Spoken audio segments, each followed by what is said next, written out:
polluted with Russia, but he could not. Durham further pressed Otten over the lack of corroboration, justifying that side report against the Trump campaign in 2020. Hi guys, happy Thursday. We've got a bunch of people today, so we're going to get started in just a minute. I'm just waiting for people to join. If you have background noise, please be mindful of that and mute yourself. Just allowing some people to join really quickly. Okay, so we're going to get started here. So I'm seeing a whole bunch of, we're just meeting a few more people.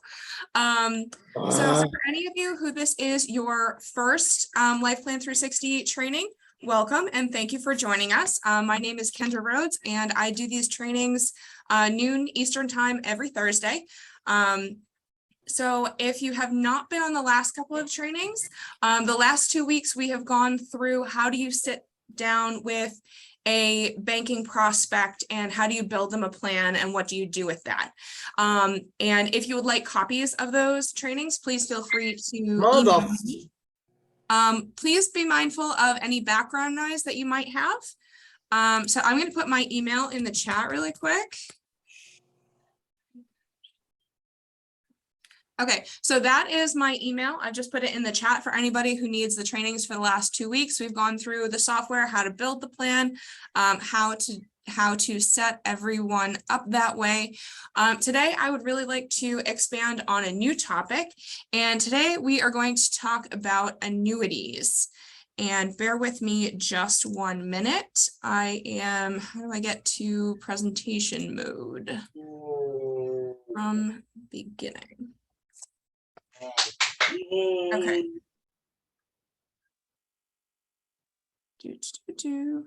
So I'm going to share my screen. Guys, please, we have a lot of people on the call, so if you have background noise, please be mindful of that. So annuities. Annuities are a complex, we're going to mute people really quick. Thank you. Okay, so annuities, everybody seems to be incredibly frightened of annuities, but they're really, sorry, let me admit people really quick. We have a lot of people here today and we have got a lot of information to go over. So please bear with me. So annuities are frightening to a lot of agents simply because they don't know a lot about them in a lot of cases. So I'd really like to break down some of those complexities into little things the basic things that you need to know to be able to do this effectively. And annuities are actually one of the simpler ways that you can grab a hold of this and hit the ground running. So let's start with, okay, what is it? Okay, what is an annuity? An annuity is defined by Investopedia as an insurance contract issued and distributed by financial institutions with the intention of paying out invested funds as an income stream in the future. Modern annuities have several accessibility and growth features that make them much more desirable than annuities once were. So what does that actually mean in English? So an annuity, let me admit some people really quick. Okay, so an annuity was originally designed to turn an asset, a lump sum of money, into a stream of income. And that was called annuitization, and it would be equal and periodic payments for a specific period of time or until the account went to zero. Modern annuities are not your grandfather's annuity. There is a fabulous invention that is not all that new called fixed indexed annuities. And what is a fixed indexed annuity? A fixed indexed annuity is an insurance product which protects against loss and offers a rate of return tied to a market index. So what is the take home on that? The take home really is that in a fixed indexed annuity, you are guaranteed to never lose money. And you have the added benefit of, 1 second, let me add people here. You have the added benefit that as the market grows, so does your account value, which depending on the annuity contract can in turn mean that the income that you can take or withdrawals that you can take on an annual basis from that account also increases. So let's take a look at some of the benefits and drawbacks of annuities. So some of the benefits, annuities can provide a retirement income for life. You cannot outlive it. It can provide a tax-deferred growth inside that account. It can provide a death benefit. It can provide protection from market volatility and loss. Annuities can have several fringe benefits depending on the contract, and annuities can provide security and or flexibility depending on the contract. And let me just admit people really quickly here. So some of the things to consider when looking at annuities is that income can be taxable depending on the type of premium that was initially put into the annuity. If made prior to 59.5, withdrawals will be subject to a 10% penalty tax imposed by the federal government, unless an exception is met. And withdrawals can incur surrender charges if free withdrawals are exceeded during the surrender period. So what is a surrender period? So an annuity is an insurance contract, which means that it's a contract and has a length of time. For example, 10 years is a very common period for an annuity. So during that 10 years, you are guaranteeing the insurance company that they can use the money that you have guaranteed. For the sake of this example, $100,000. The insurance company can use that $100,000 to grow money. And for your benefit, because you are agreeing to let them use your money to grow money, they are giving you a rate of return. So it's kind of a mutual admiration society. Both of you it's a win-win, basically. But during that surrender period, if you are completely or partially closing that account, anything more than a free withdrawal as defined by the contract, there will be surrender fees involved. So having enough liquidity for the client's needs is a concern when setting up an annuity for a client. So that being said, let's talk about taxes for a minute. So annuity income or withdrawals are taxed based on the tax status of the premium dollars used to fund them. So what does that mean? Basically, what that means is that the type of money going into an annuity can fall into one of three categories. It can be a rollover 401k or IRA. It can be a Roth, or it can be just straight cash. So if the money used to fund the annuity is a 401k or rollover IRA, all money out will be taxed, whether it is the principal put into the annuity or the growth, because tax was never paid on any of that money. And therefore, when the income or withdrawals occur, that amount will be taxed as income in that year. Guys, please mind your background noise. That's what it would look like. Also, a Roth, if income or withdrawals are taken after 59.5, none of it is taxable because that is the way Roth accounts work. Only got three. Just muting people real quick. Please mind your background noise. We have a lot of people on the call today. Also, cash. You can just put straight cash into an annuity. And the cost basis or the premium originally put into the annuity is not taxable because it has already been taxed. But any growth on that premium will be subject to income tax in the year it is withdrawn from the annuity. So just things to keep in the back of your head, not super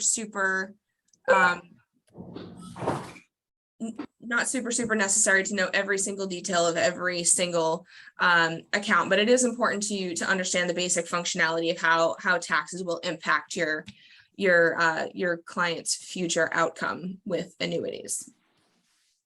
So fees, something that a lot of agents are very intimidated about is what type of annuity do I pick? What type of index do I pick? What type of rider do I pick?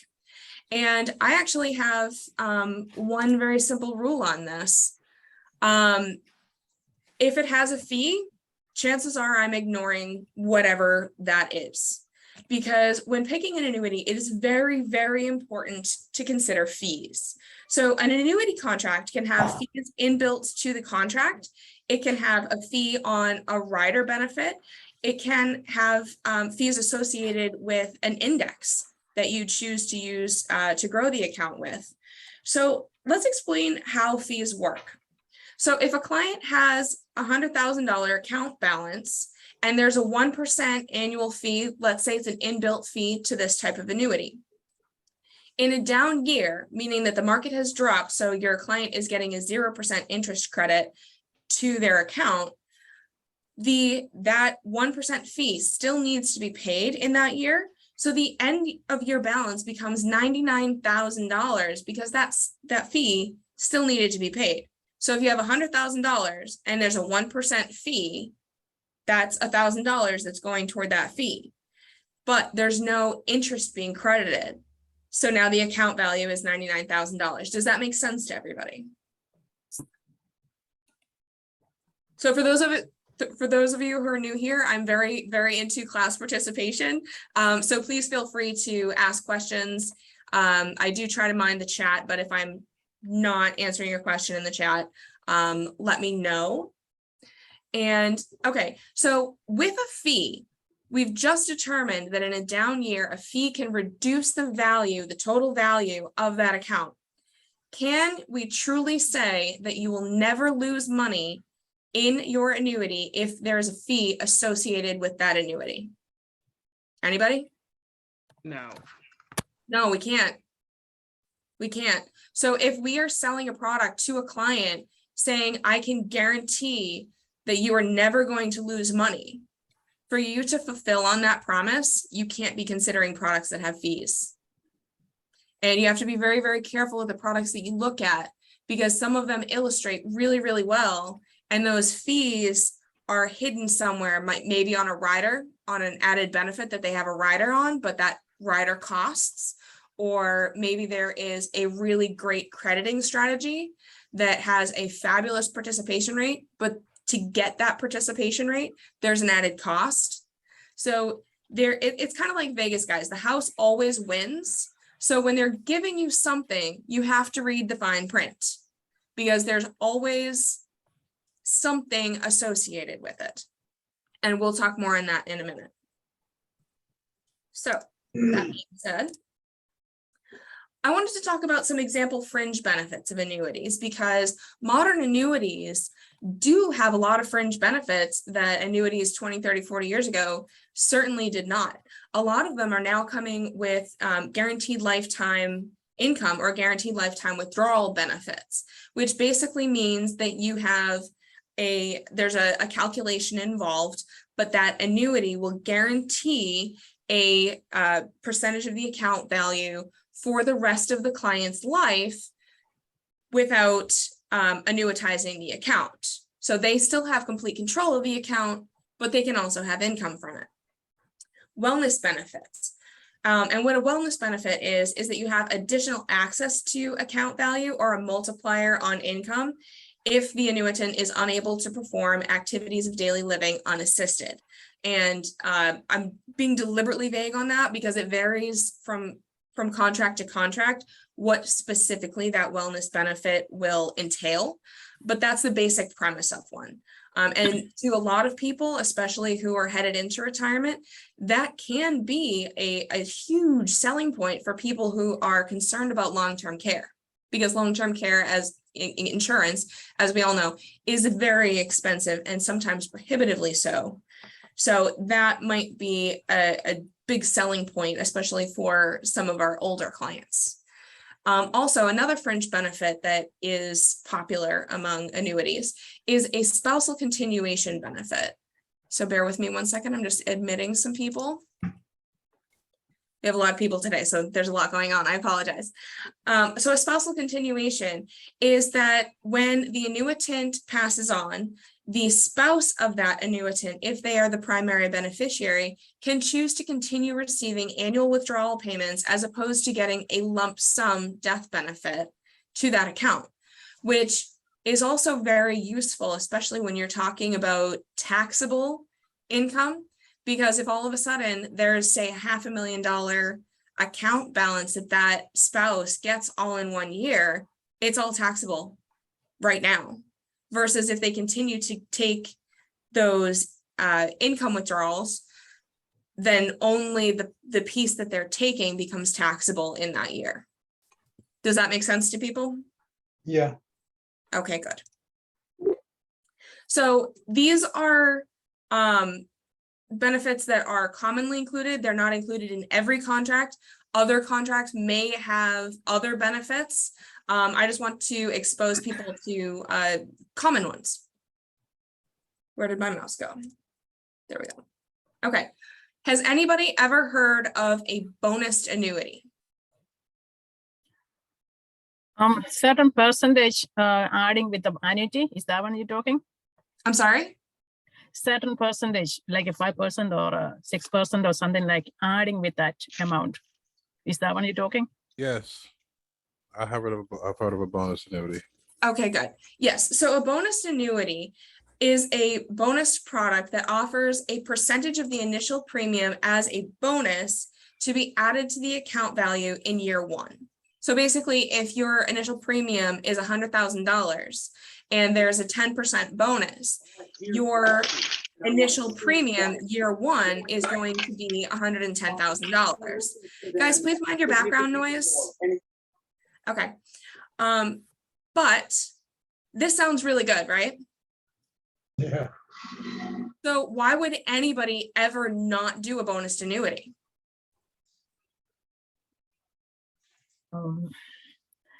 We cannot withdraw the money within certain number of years, is it?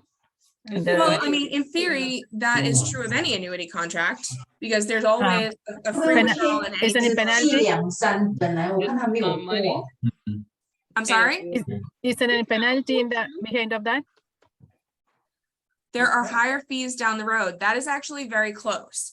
So to make sure that the insurance companies can afford to do this, because they make it look very lucrative up front, because especially in an economy like we're in now, where people have just been hemorrhaging money in their qualified accounts and they want protection for that, a bonus product looks really good on the surface because they're getting some of that back up front. So now it's growing from the higher amount. But, and Isn't there's always a but. the annuitization period pushed off further? Not quite. So actually, to make sure that the insurance companies can afford to do this, any of the indices that they're using to credit the account have a participation rate, a cap, a spread associated with it. And that is how your crediting strategy works. But in a bonus product, the participation rates decrease, the caps, or excuse me, the participation rate and caps decrease and the spread increase to accommodate that so that the insurance company can still guarantee that they're making money.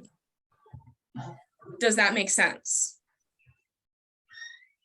Can you explain one more time? Okay, so if the participation rate in a non-bonus product, meaning if you're putting in $100,000, your account value is $100,000, is 100% on your index. Okay. The bonus equivalent of the same product, meaning they have a 10% bonus, for example, your $100,000 becomes $110,000 in year one.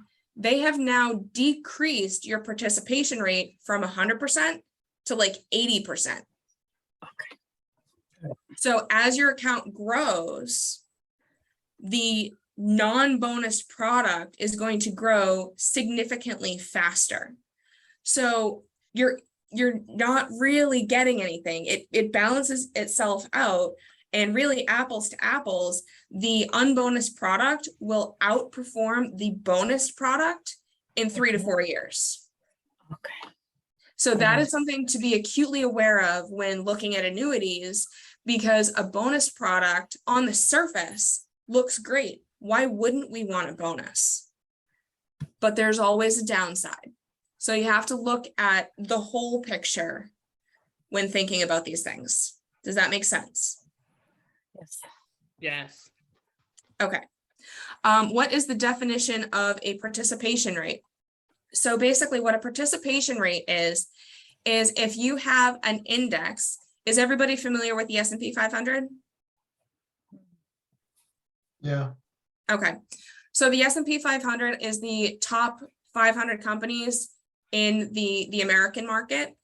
This is probably the most common index that people are familiar with. I'm sure you've also heard of like the NASDAQ, the Dow Jones. There's those are all various market segments, but there are 100 different indices that could be used. But for this example, we're going to use the S&P 500. So if the S&P 500 goes up 10 points and you have a 90% participation rate, 90 points will be credited to your account. So if your account value is $100,000 and the S&P 500 goes up 10%, your crediting rate, your participation rate is 90%, you are making $9,000 because it's 90% of the percent that the account has gone up. Does that make sense? Yes. I got it. Okay. Great. So something else to consider when we're talking about annuities is the length of the contract. And this is going to vary from product to product, from client to client, what is better for them, what is going to work to suit their needs. But just some things to keep in mind. Common ones that we see a lot are 7, 10, and 14 years, sometimes 12, depending on the company. So 7 years, it's a short period. There is significantly faster liquidity and the shortest surrender penalty periods. Is everybody clear on what a surrender penalty period is? No. The first year is maybe 7 years. I mean, a certain number of percentage. Then gradually it is going to reduce to 0 in certain number of years, like maybe 7th year. Right. Is it? So inside the surrender penalty period, which is generally the length of the contract, the first year is going to have the highest penalty, let's say 10%. So if you have $100,000 in that account and your surrender penalty is 10%, you're only getting 90 back if you cancel your account in that year. So once the surrender penalty expires, in most contracts, you will have full liquidity and full access to all of the benefits that that annuity provides. Does that make sense? Yes. Okay. So a 7-year contract is going to have a lower participation rate than longer contracts will, because there's a smaller period of time for the insurance company to use your money, to grow money. And it will also have it'll have lower commission rates than a longer product. That being said, the 10-year participation, the 10-year contract will have a higher participation rate than the 7-year product. It does have a longer wait for liquidity. So if a client is going to need their money, that is something that should be considered, because it could cost them if they have to incur surrender charges, and you never want to put a client in that position. And it will have a kind of a middle of the road commission rate as compared to the 7 and 14-year products. A 14-year product generally has the highest participation rate because it's the longest contract. The insurance company knows that they have the most amount of time to grow money using your money. It is the longest wait of these three for full liquidity, and has the same issue with surrender penalty if they are going to need their money beyond the free withdrawals in that time frame. Definitely something to keep in mind. But they do have the highest commission rates. What would the commission rates be for each year? That depends on the product. I can't actually answer that question without speaking to a specific company or product. You're talking about the client, I mean the agent commission, right? That was the question. The question was, what would be the commission rates for each year? So, and when we're saying each year, a 7-year product is going to have a lower commission rate than a 10-year product, which is going to have a lower commission rate than a 14-year product, but it's not something that gives you a commission every year. With an annuity, a commission gets paid out once. And with a 14-year contract, again, Myron, I cannot give a typical because it depends on the product and the state that you're in, because there are state, like for example, in Massachusetts, we don't even have 14-year products because the commission rates are too high. Kendra, So- I didn't understand. What do you mean by the commission rate? Commission is for agent commission or? Yes. Oh, okay. Thank you. So looking at the benefits and drawbacks of these three terms, which would you use and when? And that is kind of a rhetorical question for right this minute, because we're going to take a look at some examples. Humana versus Aetna. Was there a question? Similar. Yeah. Okay, guys, please mind your background noise. Okay, so let's see here. How close are they to retirement? That's exactly what we're going to talk about, Tim. So I'd like to take a look at a retirement client example. So the solve is that they're looking for $7,800 income per month for the length of the husband and wife's lives. Given number one, they have a $1.1 million 401k. Given number two, they have a $1.6 million pension value. If they were to just cash out the whole pension, that's what they'd get as a lump sum. Given number three, they have $170,000 in savings. Given number four, they have one child, female, age 28. Given number five, client is 58, the spouse is 57, and they are retiring this coming January. So just so that everyone knows, this is very closely based on an actual client that I had. Names have been changed to protect the innocent. And this client was in Connecticut. So for those of us who are in the Southwest or in the Midwest, these numbers may sound incredibly high, but in Connecticut, they are genuinely realistic. This is not a crazy wealthy client, just for the sake of argument. So this would be like an upper middle class family. So scale that to whatever it is in your area. So when you're thinking about this. Okay. So what would I do for this client? Any guesses? The middle one with no participation fee. Oh, let me just admit people. Okay. So, shall we take a look at what I did do for this client? Well, what's the question? Yes. So this is our given. This is what our solve is. They're looking for $7,800 a month of income for the rest of their lives. They have $1.1 million in a 401k. They have $1.6 million in a pension account. They have $170,000 of savings. They have one child, age 28, and he is 58, she is 57, and they're planning on retiring basically 3 months from right now. And so what's the question you were asking? How would I achieve this solve? With an annuity? With anything? How would you approach this client? Oh, anything. I would probably put them in an IUL with a pretty decent floor, a participation rate over 100%, maybe like 1 point. Like F&G right now is at 1.45 with a 1% bonus. And I think right now they're paying like 6.91%. So Can I ask you a question about that? Sure. How are you protecting their assets with an IUL? Well, with a floor, if the market. Can you get $2.7 million into an IUL in year one? No, not year one. I mean, you'd have to pass the 7-pay test, of course.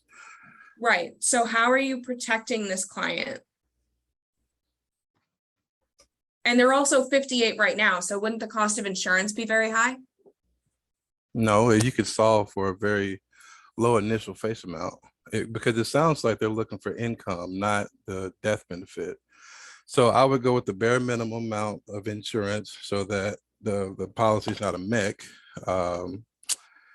And probably start, well, I don't know, because you're talking about withdrawals in less than a year. So Right. that's where And you're running they're to the looking for snag. withdrawals almost immediately, and they're looking to protect their asset. If we can't get all of this protected right now, it's not going to be a product that they're interested in. What about an immediate annuity, or maybe even a single premium whole life? Interesting that you should say that. Shall we take a look at how I broke this down? Okay. Okay. So, come on. You ladder. Very close. So this is what I actually did with the presentation. So they've got $2.76 million in current retirement assets, okay? So we know that they're going to start taking income basically now, I mean, in January. But they're concerned about liquidity. They don't want to put everything behind an iron curtain that they're not going to have access to. So what's the first thing that I do? I protect the asset. I would suggest moving it out of a market-based account and put it somewhere guaranteed, like a bank account, so that it's not subject to loss anymore. So that's the first $500,000 because that gets them through the first 5 years. Does anybody know why I did not suggest an immediate annuity for this? Because you're tying up the entire nest egg. Exactly, because they have no liquidity on an immediate annuity. So an immediate annuity is great for a fixed expense, which we will talk about in a minute.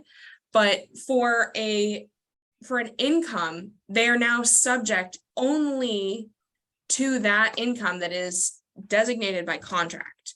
So they're concerned about locking everything up behind the iron curtain. We don't want to do that. And if I suggest to a client who has $2.7 million that we lock up every dollar that they have, they're going to walk.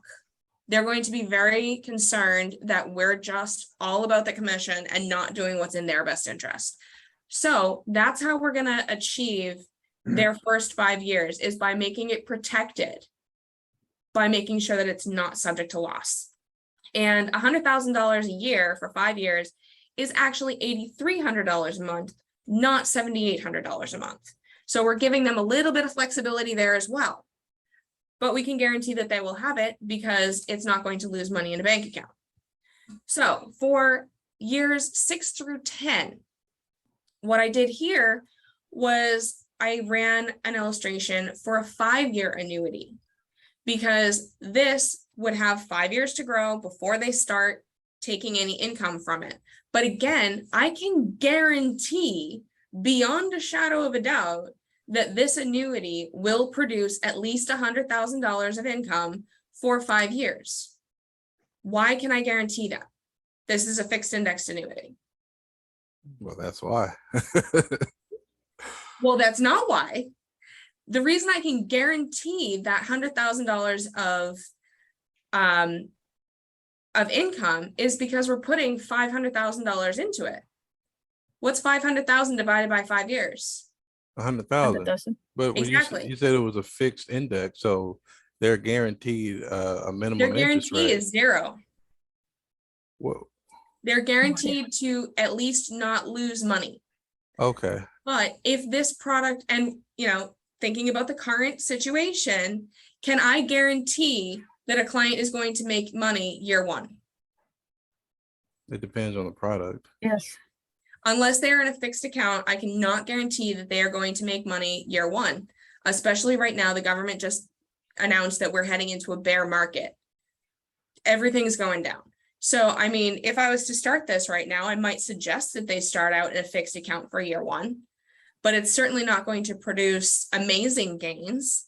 But if this account did even 80% of what it was projected to do, it's illustrating at $150,000 per year for years 6 through 10, but I can guarantee 100,000. How is the client feeling right now? If you guys were the client, how would you feel right now? Safe. You'd feel pretty safe, right? So you're much more likely to be in that realm of 150, but you know you'll have at least 100,000. So let's scroll out another decade. So now we're starting year 11. And if we put $1.3 million of their $2.76 million into a 14-year annuity called the Denali, even if this only performs at 90% of the illustrated rate, they're still potentially at $184,000 per year starting year 11, which is $15,000 a month. So are they staying ahead of inflation? Yes. Right. So something else that we talked about is an immediate, because this person is retiring early because they have health concerns. Guys, please mind your background noise. So this person's retiring early because they have some health concerns. So they are concerned about being able to aid their daughter, who their entire world revolves around their daughter. And they, if they did something for their child, they're not sure that they would be around to pay for it, hence the immediate annuity. So if we're setting aside $200,000 to build a bank for her, the immediate annuity will pay it for a designated period, no matter what. It's called a period certain annuity. And you can set that up. And they are really fantastic for grandparents use them quite frequently to pay for a certain amount of premium going into an IUL on a baby. It's a project called $1 Million Baby. It works quite well. But for this, we chunked out $200,000 to pay the life insurance premiums on the daughter. This leaves them with $260,000, so just over $250,000 of other retirement assets, and we never touched their savings. So they still have $400 and some odd thousand that we have not touched, that they have full liquidity on at any point to do with as they need to or would like to, but we've also achieved above and beyond their ask. If this was you guys, how would you feel with a presentation like this? I think that's a very good presentation. It pretty much covers everything they feel. I would feel, totally safe knowing if I live the next 25 years, that I know exactly where my money is coming from, and knowing that I'll be beating inflation. I'll have the money I need to live and not have to do Dave Ramey, the beans and rice and beans type of living. Exactly.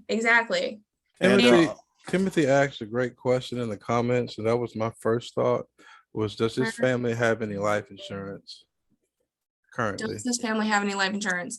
So yes, they do have life insurance. It is not as much as maybe they should have considering their income, but they would not, this particular family would not be insurable.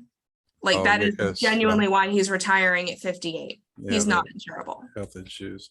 That's the only reason I was saying IUL to begin with, but now knowing that like a non-lapse guarantee wouldn't do any good because they're not insurable anyway. Exactly. So, that is where, and a lot of people who are at that point of we're looking at retirement imminently, a lot of them are not insurable. That is a concern. So if you can't build them a bank on themselves, what did we do? We built them a bank on their kid. So we can still build that bank. It's just a matter of where you put it. But also building a bank on somebody who's 55, 60, 65 years old, it's going to take a long time for it to start building usable cash value. So if they're looking for immediate income, leveling up with various tiers of annuities to pay out over a specific period of time, it could be a very, very lucrative alternative for that family. Does that make sense? Mhm. And notice that we haven't locked up all of their assets. So, I mean, there's close to $1 million of money here that I'm not going to make dime one on. Why didn't I suggest it? Why didn't you suggest what? Why didn't I suggest things that I would make money on for all of it? Because it wasn't what was best for the client. Exactly. Best It interest. doesn't- Yeah, it doesn't suit the client's needs to have all of their money locked away. It improves their comfort level. It improves my closing rate to have actually listened to what they're talking about. It does achieve my fiduciary responsibility. Will they incur fees with any of these options? No. There are no inbuilt fees on any of the illustrations that I ran. There are no rider fees. There are no index fees. And provided that they do not collapse any of the accounts prior to the end of surrender, there won't be any surrender fees either. What are the tax consequences? What are the tax Taxes. consequences? There is nothing I can do about the tax consequences, because most of this is qualified money. Right. So anything that's in a qualified account right First- now, when we first- roll it over, it's still qualified. An So first- IRA is an IRA, whether it's in a mutual fund or an annuity. It's a qualified money and it's 100% taxable. It First is in- 100% taxable in the year that they take it as income. Right. But does that make sense? Are you guys starting to get a sense of how we're tiering things out, how to creatively approach a client? Hmm. Does that make sense? Yes. Are there Yeah, any further questions? Because there's another example I'd like to get to. I'm good. Okay. So, come on. So now about a Life Plan 360 client. So this is something that I feel that we've kind of alluded to many, many times and never actually talked about. So we've talked about various different types of annuity.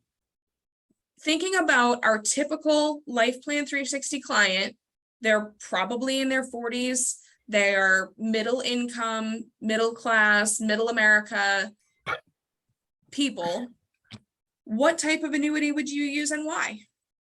And we're talking specifically about rolling over an IRA that they have existing. What would you use? I mean, if we're doing that, if they're middle age, I would give them something with a bonus because, it will kind of, what's the word, offset some of the fees, and we have more time to make up the difference. I got another question about this, not specifically somebody rolling over IRA. The reason I jumped on here is because I got a middle-aged client family. He's 46, she's 36. They have a budget of $450 a month. They're not really looking for a death benefit. I got to go in 10 minutes. And so I'd like to talk to you maybe in about an hour when I get back to my office to see about putting something together for them. Yeah, so email me. I put my email in the chat earlier. And I'll email you back and we'll set up on offline. All right. Thank you. So so when talking about an annuity, I personally never use bonus products because of that decrease in participation rate. But in terms of a Life Plan 360 client, they're probably in their mid-40s. So somebody who is in their mid-40s has how many years until they can touch their retirement accounts without penalty? 22, 25 years maybe. Is it? At least 14, right? 14 years? Okay. So if somebody's Right. 46, they can't touch those accounts until they're 59 and a half without penalty. Right, So right. if Yeah, a okay. 14-year annuity has the highest participation rate available and they can't touch it until they're 59 and a half, that annuity contract and the surrender fees are all going to expire at the same time that the federal penalties expire. Right, So why would you not use a 14-year annuity? right. So food for thought when you're talking to clients. I just realized that I've only got 15 minutes. I need to speed this up. Okay. So how do you suggest to use an annuity to roll over an IRA? Especially in the current market, people are literally hemorrhaging money in market-based accounts. I had a client call me a couple months ago and say that they just lost $17,000 in their 401k. And there was absolutely nothing I could do about that because it's a 401k with their current employer. But when, a lot of people have changed jobs and they've got these rollover IRAs and the 401ks that are still with previous companies, all you guys have to say is, I can't say that you're going to have huge gains this year, but I can guarantee that I can stop the bleeding. Do you think that might be beneficial to you? Because if you are looking at a product with them that has no fees in it, the worst that can happen to them is they look at their account statement the following year and say, I have exactly the same amount of money I had last year. So when the market starts growing, they are at 0, not negative 25. So they will grow from 0 instead of being in the hole and have to wait for the market to come back. How many times have we all heard that, guys? Oh, but the market will come back. The market will come back. Yep, it will. But do we know when?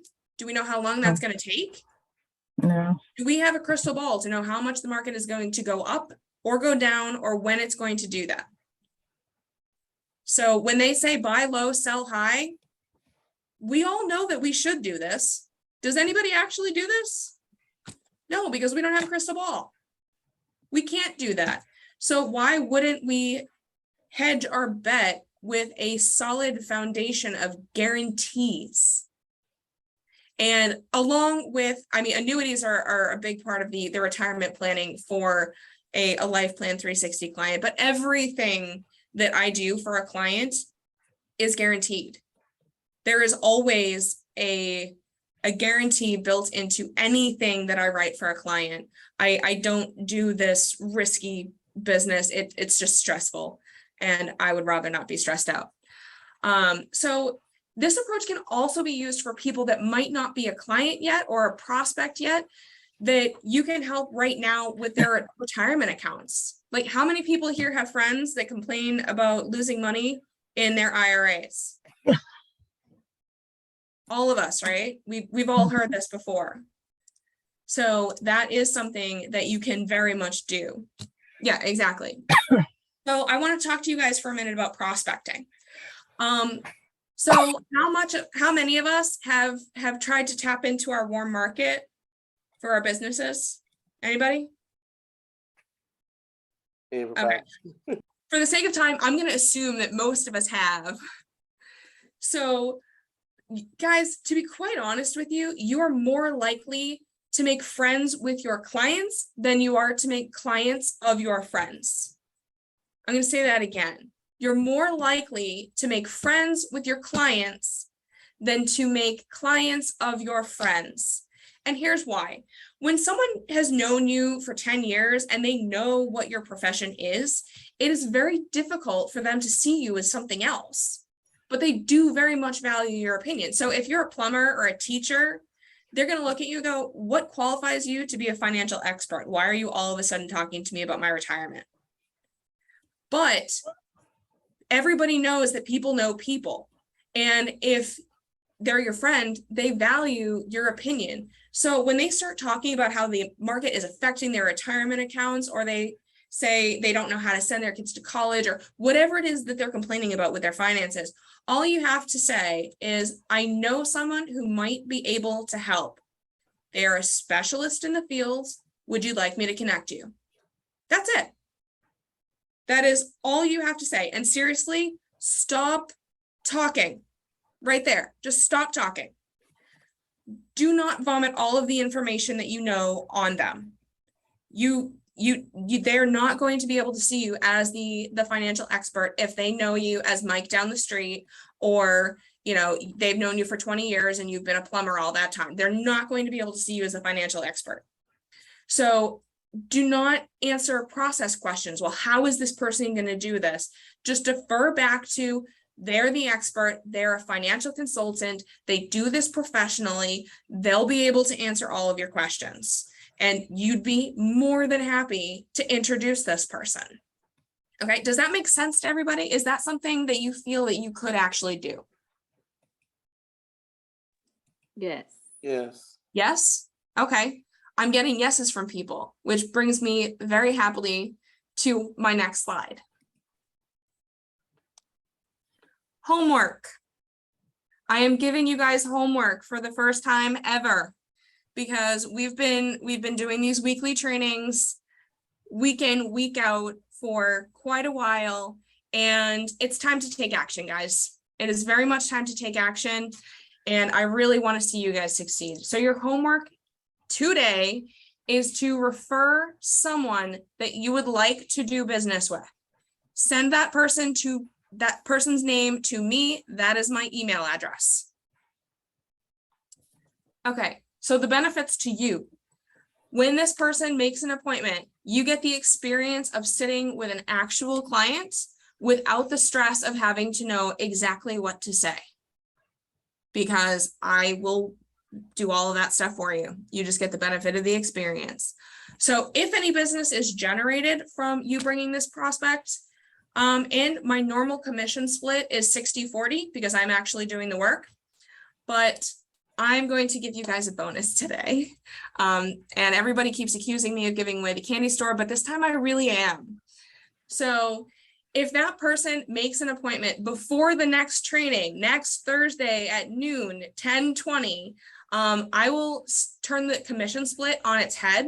So it's now 40-60. So you guys are making 60% just for bringing someone in. If any sale is made, you guys are making 60% just for bringing them in. And if you get me the name of this person before the training next Thursday, but that person makes an appointment before November 1st, the commission split will be 50-50. So it's 60-40 if they make an appointment before next week. The appointment does not have to happen before next week, but it needs to be scheduled before next week. And if they schedule an appointment before November 1st, it's a 50-50 split. Does that sound fair, guys? Yeah, that's very fair. I have another person I wanted to refer as well. Kendra. Okay, email me. Yeah. I expect big things from you. Okay, so guys, this is the only time I will be making an offer like this. This is a huge opportunity to all of you, and I really want you to take advantage of it. You know, I've really been nailed to the wall for giving away the candy store, so I can only make this offer once. I am only making this offer once because hopefully you guys are going to literally book out my calendar for the next month, which would be really great for all of you guys. And this client could be for anything. It could be a banking / Life Plan 360 client. It could be $1 million baby client. It could be for annuities and retirement. Email me. We will set up, you know, if we need to have a chat about, you know, how to approach people, let me know. I'll give everybody a call when you send me an email and we can chat.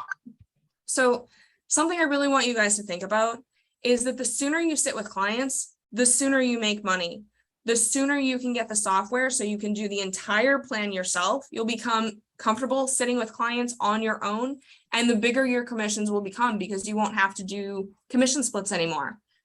But I mean, you also shouldn't be afraid of splitting commissions, because if you're splitting commissions, you're still making money. Does that make sense to everybody?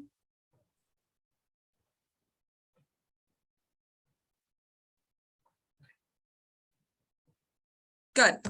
Okay, so there's a couple other things I wanted to bring up today when you're looking at specific annuity products. And I want to bring out two different annuities for the sake of comparison. So let me get down to the right page here. And bear with me for one quick second.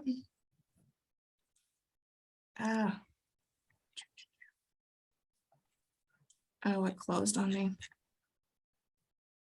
Okay. So both of these are written, they're a 10-year annuity They are written on a 58-year-old person. And they're in Connecticut. So theoretically, these are apples to apples, okay? So I want to take a look at the income in year 11. So for this product, the projected income is $16,728 in year 11. Sounds pretty good, right? Yes? Yes, ma'am. Okay. So this is the same inputs, 58-year-old client, 10-year annuity, also in Connecticut. The projected income in year 11 is $15,000. Which one would you recommend and why? Or do you need more information?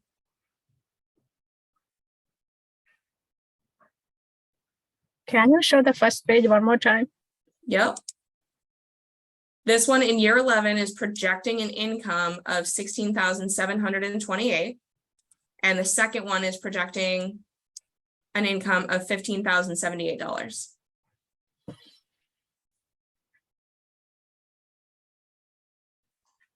Which one would anybody recommend and why? Or do you need more information? Of course, the first one, FG have more money. F&G has more income projected, right? That's Thank you, Ivana. We need more information. The first one, if no fees, because it's a bigger payout. Neither one of these products has fees in it. But something to keep in mind when showing or when comparing annuity illustrations is the participation rate and the cap, how the strategy actually functions in the market. Because right now, the participation rates are unbelievably high. And really, even the insurance companies are willing to tell us that it's unlikely that the participation rate is going to be able to stay at that level. So we come down to this page, the aggregate account performance. So we put $100,000 into this account. So we're going to take a look at the low side of how the index projects out. So in 10 years, we're looking at basically $202,000. Okay. So going back to this product, where is that page? Really quickly. Oh, come on. Where's the aggregate? Bear with me one quick second, guys. I really want to get this page for you. The aggregate. Oh, there it is. Okay. So for this one, the aggregate is 264 versus the aggregate on the F&G being 201. So you have to keep in mind the historical participation rates of anything that you are projecting for. How likely is it that this projection is actually going to happen? How comfortable are you as the expert saying, yes, I'm comfortable basing your projected future on this illustration? So important to use actual returns over time versus hypotheticals. That is true, but there are quite a few indices and products in the market right now that are really great products that have not been around long enough to be able to use actual returns. So this is a great indication of how it'll actually function. So you need, and also you have to keep in mind the fringe benefit. Does one product have, guys, please mind your background noise because I know we're at the top of the hour and I really want to mind your time. So really keep in mind the fringe benefits and what are those benefits worth? Does one product have a guaranteed lifetime withdrawal benefit and the other one doesn't? Does one have a wellness withdrawal benefit and the other one doesn't? Does one of them have a spousal continuation and the other one doesn't? What are the needs of the client? And you have to weigh that out when making comparisons. And to be quite honest with you, I would sell both of these products depending on the needs of the client, depending on where they're available. I would sell both of them, but that doesn't mean that either one is right for every client. Does that make sense? So we really have to compare a lot of products to find the best one for the market today. Yes and no. It's always good to run at least 2 to 3 illustrations for a client, because if you're going to present only one thing, they're going to be like, why are they pushing me toward this one thing? But if you can say, I ran several illustrations for you, I'd be happy to show them to you. But for the sake of time, I would like to show you just the one that I feel is best. But if they want to see them, you have them. It gives you that added, that